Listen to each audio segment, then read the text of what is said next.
Hello, Epic Gamers. Sorry, it's been a while, but I'm here to report on some GTA news. Maybe not the best. Cayo Perico is getting nerfed if you didn't know already, which is not the solution, which I will explain later. But I'm going to quickly explain the nerf that is happening to Cayo Perico. If you go to the Rockstar Newswire, which I will leave a link to below in the description if you want to take a look at it for yourself, but all heists in general will now have a 48-minute cooldown, or one full GTA day cooldown, until you can replay them again.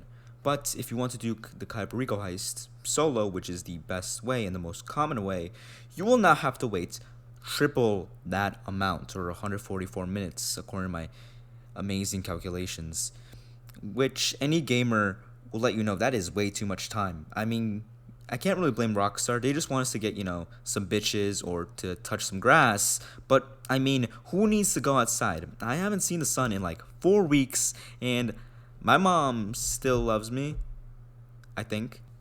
But that isn't it. Primary targets that are more rare will now become more rare after you find them for the first time, and this will continue to happen for the next 72 hours. But in order to counter this, Rockstar implemented a method which basically secondary targets like the white powder and gold and also artwork are going to become more and more common. So basically, secondary targets will become more valuable while the primary targets become less valuable, which this is meant to increase player cooperation and exploration, which I don't even understand how that even happens with this nerf. But okay. This is like saying me being a decent person will make my mom love me. I don't understand it. But I'm going to explain why these nerfs do not work and give some feedback and solutions, because Rockstar will totally watch a YouTuber with 40 subscribers for feedback. So this doesn't work, mainly because people will only do more solo money methods like cargo or the nightclub rather than do the Cayo Perico heist more often, since they don't want to interact with people, since friends are hard to get, and I should know. I think Rockstar is trying to go for the old heists and businesses that required multiple people to come back in popularity, since community does actually genuinely help the game. But pushing solo players and punishing them will not help anybody. If we look at the GTA fan base and the people who are quitting, a lot of them are doing Cayo Perico only in one way, usually through the drainage tunnel. That key is the fastest and the best way to complete the heist. It can get very tedious. I mean, trust me, I've done the heist like 100 times in the last 4 weeks. Why else do you think I haven't seen the sun, or my own toes, or my own mom in the last 4 weeks?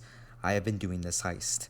But this may force a couple people to do other things that are solo. Now, the only reason Rockstar is doing this is because Cayo Perico makes shark cards useless. Why spend $10 on a car but you can spend less than an hour to make the same amount of money, or even more? But even then, ruining a decent part of the player's main part of the game still isn't worth it. So what can Rockstar do? Well, there are a couple things. The first one is something that the professional, who is a YouTuber, which I will leave a link to the video he made on this, he said that you can give more money to the heist by doing things that are more interesting, by giving extra money if you do the heist like a certain way. For example, climbing the wall or blowing up the front door.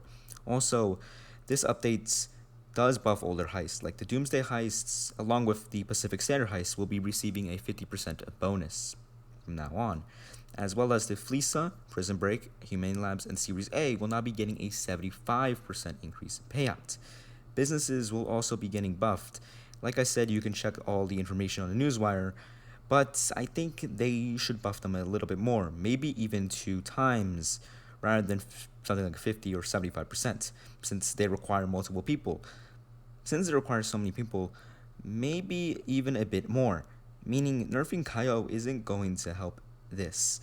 What will help this is making other activities more attractive in terms of payouts, so they can compete against Cayo Perico, since this will actually make players more likely to play other things. And I really like this idea that came from this YouTuber called TGG, which I will also leave a link down to his video as well in the description. But basically, he said that when you do a heist, you get a completion bonus, usually around 100k or a bit more. But what if they add this on a weekly basis and made the bonus even 2 or 3 times the amount of money? Yes, this is a lot of money that is being given to players, but this will make the benefits of doing the heists, while the cost of suffering of playing with other players will definitely be more worth it. I think this is a good idea since this only makes Cayo Perico more leveled with other activities and makes the community stronger as a whole. Another idea is having elite challenges that change in the game constantly, and this will actually make the game ever changing. But hey, it's probably not going to change. I mean, I'm just a random dude on the internet, but hey, if you thought this content is good, then like and subscribe so I can make my mom and dad not as disappointed. I'm joking. They will always be disappointed, but still, like and subscribe, and I will see you in the next one. Thank you, Epic Gamers.